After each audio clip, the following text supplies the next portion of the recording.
À l'échelle de la planète, la forêt recouvre près de 4 milliards d'hectares de terre, soit 30% de la surface du globe. Elle représente derrière les océans le deuxième plus grand puits de carbone. Les opérations de reboisement et de protection des forêts en Afrique, quel impact sur le changement climatique? On en parle dans cette émission et justement pour en discuter, nous sommes en compagnie de Dr Jean-Luc Kouassi. Il est expert en agroforesterie et président de l'ONG Agir, African Global Impact Riser. Bienvenue, docteur. Merci.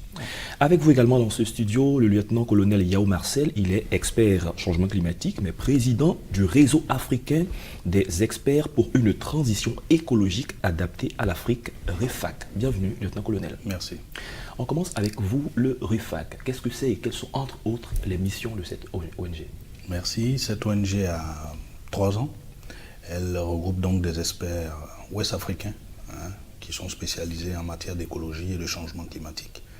Et notre rôle, c'est donc d'apporter l'information, de diluer l'information scientifique pour la rendre à nos communautés et surtout à nos collectivités qui sont en première ligne de la lutte contre les changements climatiques. Il y a également l'ONG Riser qui mène des actions. Parlez-nous un peu de cette ONG, de ces actions. Ok, merci bien. L'ONG AGI, c'est l'ONG African Global Impact Riser. Donc, c'est une ONG qui regroupe les compétences au niveau sous-régional aussi, qui actuellement est basée au niveau de la Côte d'Ivoire, mais en termes de perspective, nous comptons aller au-delà de la Côte d'Ivoire et insérer, créer des délégations sous-régionales. Et cette ONG-là vise à apporter l'information scientifique, en tout cas aussi en réduisant la lourdeur de cette information pour nos populations. Aussi mener des actions concrètes contre le changement climatique, donc mener des actions de reboisement, sensibiliser les populations sur les différents dangers qui les guettent et les différents problèmes de durabilité. D'accord, et avec vous, messieurs, nous parlerons au cours de cette émission de la reforestation, nous parlerons du bilan de l'impact sur le changement climatique. Dressons un état des lieux. Quand on parle couvert végétal en Afrique, à quel niveau est-ce que nous sommes situés, lieutenant-colonel? Alors, le bilan n'est pas reluisant. Le bilan n'est pas reluisant. On prendra peut-être le cas de la Côte d'Ivoire, qui a perdu 90% de son couvert forestier depuis donc, les années de l'indépendance. Et généralement, pour être pays forestier, un pays doit avoir au moins 20% de son couvert de son territoire couvert de forêt. Et nous en sommes moins. Nous en sommes en deçà. Le dernier inventaire, je crois, est en cours avec l'appui de l'Agence française de développement. Nous dira effectivement combien il nous reste comme forêt, mais je dirais que c'est moins de 3 millions d'hectares. Vous voyez qu'on est en dessous, on est environ à 10%. Et c'est vraiment alarmant pour l'écologie et pour les changements climatiques. Ça, c'est le cas de la Côte d'Ivoire. Est-ce que dans la sous-région, dans l'Afrique, il y a des pays modèles qui ont vraiment un couvert forestier très très large? Oui, en Afrique de l'Ouest, il faut dire que les pays de l'Afrique centrale, donc le Cameroun, le Congo, le Gabon, donc il y a le bassin du Congo, l'ensemble de ces pays-là, en tout cas, regorgent beaucoup de surfaces forestières. Donc, au niveau de cette région, certes, la déforestation se fait de plus en plus alarmant, mais il faut dire que le taux de déforestation dans cette région est un peu moindre, autour de 0,2%. Alors, au niveau de la déforestation, au niveau de l'Afrique, c'est autour de 4 millions d'hectares de végétation détruite par an. C'est beaucoup. Il y a certains pays qui, en tout cas, contribuent de façon massive sinon, à la déforestation. La Côte d'Ivoire a perdu plus de 50% de la superficie forestière en moins de 50 ans. Le Ghana également a aussi détruit pratiquement toute sa superficie forestière. Est-ce qu'on pourra dire que ces différents États qui perdent leur superficie forestière, c'est un manque de gestion adéquate de ce couvert forestier? Parce que d'année en année, la forêt est en train de partir. Qu'est-ce qui ne va pas? Alors, les causes sont nombreuses. Parce que quand on a un problème comme ça, il faut d'abord faire un diagnostic. Oui. Et la Côte d'Ivoire a eu la chance de faire ce diagnostic-là en 2011-2012 avec le processus REDD+. On va peut-être en reparler. Et le diagnostic a fait ressortir des causes directes et des causes indirectes. Et au niveau des causes directes, il y a l'agriculture. Oui. Vous voyez, nos parents, ils n'ont que ça. Ils ont la terre, ils ont la forêt, ils ne font que de l'agriculture. Et malheureusement, cette agriculture elle se fait encore avec la machette et la daba. Quand on cultive ici que ça ne donne plus, après on passe à une autre parcelle, ainsi de suite. Et donc ça cause beaucoup de destruction. Il y a l'orpaillage qui était un phénomène récent. Et au niveau des causes directes très importantes, il y a le bois énergie. Vous voyez, chaque matin, nos femmes, nos mamans vont en forêt chercher du bois. On appelle le fargot. Le fagot. Et ce bois n'est pas renouvelé comme il se doit. Et à côté de ces causes directes, on a des causes indirectes, telles que la démographie. Nous sommes 26 millions d'habitants en Côte d'Ivoire. Il y a peut-être 20-30 ans, nous étions 10 millions. Aujourd'hui, nous sommes 26 millions. Donc, il y a une pression qui s'exerce sur les forêts. Et c'est le même cas dans les autres pays également. Mais en Afrique centrale, cette pression est moindre. Ils ont un taux de déforestation de 0, et quelques %. Ici, en Côte d'Ivoire, on est à 2,5 %. Donc, vous voyez que la pression ici est plus énorme. Donc, il y a la démographie, il y a l'immigration et il y a les différentes politiques qui ne sont pas bien harmonisées. Si la forêt est mal gérée, si les paysans détruisent la forêt, parlez-nous un peu de l'importance de la forêt pour l'être humain ou pour les êtres vivants de façon générale.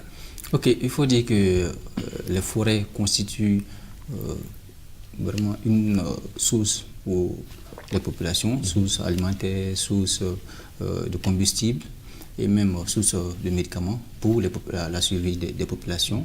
Donc en termes de biens, les forêts contribuent à capter tout ce qui est CO2 que nous émettons en quantité massive. Les forêts constituent aussi des réservoirs de biodiversité. Donc 80% de la biodiversité terrestre, que ce soit animale ou végétale, se trouve au sein des forêts. Donc ces forêts-là contribuent aussi à fixer le sol, donc permettre à l'eau de pouvoir s'infiltrer dans le sol. Donc il y a bien de biens et de services que les forêts donnent à l'humanité. On se rend compte que les populations coupent la forêt pour faire des plantations. Est-ce que c'est un bon remplacement? Est-ce que c'est un palliatif qui peut permettre à la forêt de garder son essence naturelle? Oui, c'est vrai que certaines cultures agricoles ressemblent à de la forêt, telles que l'EVA, le cacao, l'anacarde et autres. Mais à la différence, c'est la perte de la biodiversité, comme il a dit. Quand vous détruisez la forêt pour mettre une autre culture, vous changez la vocation de la forêt, donc vous détruisez l'habitat des chenilles, des pangolins, des agoutis, des singes, etc. Donc on perd cette biodiversité. Donc il y a un risque. Et au niveau changement climatique, il y a un chiffre qui est très important. Les forêts du monde stockent 9 milliards de tonnes de CO2. C'est énorme. Donc quand vous coupez la forêt pour aller mettre un arbre, un EVA, une plantation d'EVA, ce n'est pas la même capacité de séquestration. On perd un peu de carbone. Donc cette forêt-là se comporte un peu comme une source d'émissions de gaz à effet de serre, mais également comme un puits, parce qu'elle permet de stocker le carbone. Et quand ce carbone n'est pas stocké, quel est l'impact direct sur Alors quand il n'est pas stocké, évidemment, il se retrouve dans l'atmosphère et il réchauffe. Parce que le changement climatique, vous voyez, la Terre, on peut la considérer comme un globe ou bien une boule qui est entourée d'une fine membrane qui est invisible. Et c'est cette membrane-là qui nous permet de respirer, de vivre et qui nous donne une température agréable sur Terre. Mais depuis 50 ans, cette température-là est réchauffée par les gaz qui sont dans l'atmosphère. Et donc quand vous détruisez la forêt, vous émettez ces gaz en grande quantité, ce qui contribue donc à réchauffer la planète. D'accord, vous êtes responsable de certaines ONG. Quels sont les constats que vous avez faits dans vos missions de prospection, de sensibilisation quant à l'information sur les dangers de couper la forêt au niveau de nos populations? Est-ce qu'elles en sont conscientes? Au niveau des populations, il faut dire qu'il y a certaines populations qui sont informées des dangers, mais ils sont obligés de pouvoir mener des agricultures de subsistance parce qu'ils n'ont pas les moyens, ils sont obligés de pouvoir couper la forêt. Donc nous, dans nos missions, nous donnons l'information, nous essayons de la capacité de leur donner, faire des projets ensemble pour qu'ils puissent réorienter leur manière de faire, donc mener une agriculture qui soit intelligente face au changement climatique, donc et de l'utilisation de l'eau, pouvoir permettre à réduire les différentes destructions des forêts, soit l'effet de brousse, ainsi de suite. Donc nous donnons l'information et nous essayons de les sensibiliser quant aux différents dangers que courent les populations face au changement climatique. D'accord. Vous avez parlé d'agriculture intelligente, il y a l'urbanisation aussi, il y a le développement, il y a l'émergence, et tout ça, ça agit également sur la forêt. Mais on ne va pas arrêter le développement certainement qu'on va continuer, mais comment faire un juste milieu? Alors, je réponds, mais je rebondis rapidement. Nos populations ont l'information, ils savent. Hein, depuis des millénaires d'années, nos parents font du développement durable. Mais notre premier président a dit qu'un homme qui a faim n'est pas un homme libre. Quelqu'un qui a faim, vous ne pouvez pas lui dire de faire du développement durable. C'est pas possible. Moi, j'ai faim, il y a du bois qui est là. Je sais que quand je le coupe, je vends, j'ai un peu d'argent, je vais le faire. Donc, il faut que nos politiques puissent proposer des alternatives et trouver des emplois à notre jeunesse pour les détourner de la pression forestière. Donc, c'est cela. On est obligé de se développer, mais comme je l'ai dit, comme notre réseau également le dit, on n'est pas obligé de faire l'écologie comme le font les Occidentaux. On peut se développer, mais tout en conservant nos ressources naturelles. On peut allier les deux, c'est faisable. Avec la nouvelle technologie et autres, on peut faire de l'agriculture sans déforester, ce qu'on appelle l'agriculture zéro déforestation. Concilier donc les arbres forestiers, avec des cultures agricoles. C'est faisable. Donc c'est à nous autres qui avons eu la chance d'avoir l'expertise, de pouvoir diluer l'information et donner tous ces outils techniques et surtout montrer l'intérêt économique à nos communautés. Parce que si elle ne voit pas l'intérêt économique, quand vous venez, elle accepte la technologie, dès que vous donnez d'eau, elle la rejette. Et justement, quel est cet intérêt économique qui pourrait leur permettre d'aller dans ce sens? L'intérêt économique du bois. Voilà. Le nouveau code forestier ivoirien, Dieu merci, donne la propriété de l'arbre à celui qui le plante. Et donc, il faut dire maintenant aux paysans que cet arbre que tu vas planter est pour toi et que dans 2, 3, 4, 5 ans, tu peux le revendre. Voilà, ça c'est un intérêt économique. Et il faut donner aussi, sur les lignes budgétaires de l'État ou sur des fonds verts, des incitations. Voilà. Comme dans des pays comme le Cameroun, etc. Quand il y a une incitation, le paysan, il s'engage. Dans la gestion de ces forêts, est-ce que nos pays africains ont une législation adaptée à la préservation de ces forêts ou, comme on le dit, des lois qui sont juridiquement contraignantes pour aider justement à préserver les forêts? Il faut dire que le constat est un peu mitigé. Il y a des pays où la législation est carrément bien solide pour pouvoir endiguer le phénomène de déforestation, mais il y a des pays aussi où les lois sont dépassées. En Côte d'Ivoire, nous avons utilisé une loi de 65 jusqu'en 2014 et c'est seulement en 2014 que cette loi a été révisée. Et Dieu merci, cette loi aussi, en fonction des nouvelles réalités, a été révisée en 2019. Donc nous pensons que les pays se donnent les moyens, en fonction des différents impacts du climat et ses effets pervers, ils essaient d'adapter leur politique en fonction. Donc nous pensons qu'avec la nouvelle génération de politiques, et même des extraits environnementaux et autres, il y a une nouvelle dynamique. Donc, nous pensons que nous avons un bon espoir par rapport il y a également les forêts classées. Les forêts classées, est-ce que c'est efficace? Parce que malgré la classification, il y a des activités qui se mènent clandestinement dans certaines forêts. Effectivement, la Côte d'Ivoire a eu la chance d'avoir des forêts classées qui sont reparties sur toute l'étendue du territoire. Mais l'interdiction même en elle-même n'est pas une mesure de gestion durable. Quand il y a des populations riveraines à des forêts, vous ne pouvez pas leur interdire de rentrer couper un peu de bois. Alors que des populations viennent d'ailleurs entrer et faire de l'agriculture. Donc il faut gérer ces blocs forestiers avec les communautés pour une gestion participative. Elles n'ont pas intérêt. Et puis elles ont toujours surveillé ces forêts depuis des centaines d'années. Donc il faut les impliquer. On a fait l'erreur de ne pas trop les impliquer il y a de cela des années. Mais il faut revenir à la gestion participative. Et les nouveaux cadres, les nouveaux codes forestiers sont en train de créer des agroforêts dans les forêts classées, ce qui va impliquer, quand vous avez un bien, il faut donner à celui qui le vole pour qu'il le surveille, le bien sera en sécurité. D'accord, nous allons certainement parler du reboisement et de toutes les initiatives qui sont prises pour préserver la forêt. Tout à l'heure, vous parliez du bois énergie, donc, qui est une source de financement. On se rend compte qu'il y a des arbres et des certaines variétés qui sont de l'ordre de 100 ans. Pour un besoin de construction, d'urbanisation ou un besoin quelconque, on est obligé parfois de défricher, de couper ces arbres. Mais est-ce que par la suite, je veux dire, les mesures sont prises pour remplacer cet arbre centenaire, par exemple? Oui, ça c'est vraiment le travail du forestier.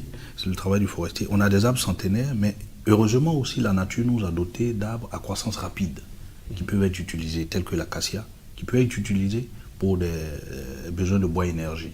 Donc l'idée, c'est que les gouvernements puissent faire une liste de ces essences qui sont protégées et une liste d'essences à vulgariser qu'on va utiliser dans les reboisements massifs. L'idée, au niveau du réseau, nous sommes en train de réfléchir à mettre en place 20 000 forêts villageoises. Voilà. On a beaucoup de villages. Il faut que chaque village puisse au moins avoir 5 ou 10 hectares de forêt qu'il va utiliser pour le bois énergie. Comme ça, ces forêts sacrées où il y a des arbres centenaires, ils ne vont pas les toucher. Parce que ces arbres centenaires-là ont souvent ils servent à guérir certaines maladies, etc., etc. Une fois on les perd, c'est fini. Nous sommes en 2019, essayons de voir un peu toutes les initiatives qui ont été prises, certainement en Côte d'Ivoire et peut-être dans la sous-région, avec le REFA quant au reboisement, quant aux actions pour préserver la forêt.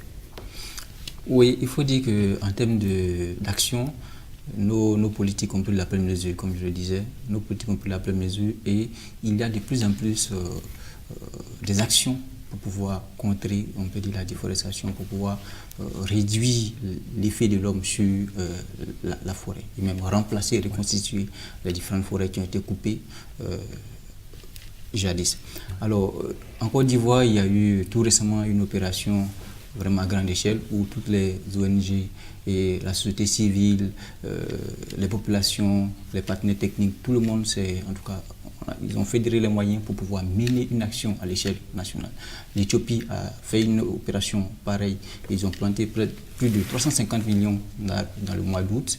Et donc, ce sont des initiatives qui permettent de reconstituer nos forêts. Et pour cette opération de planting d'arbres, est-ce que c'est ponctuel? Est-ce que ça va se perpétrer d'année en année? Quel est l'impact de ce genre d'opération?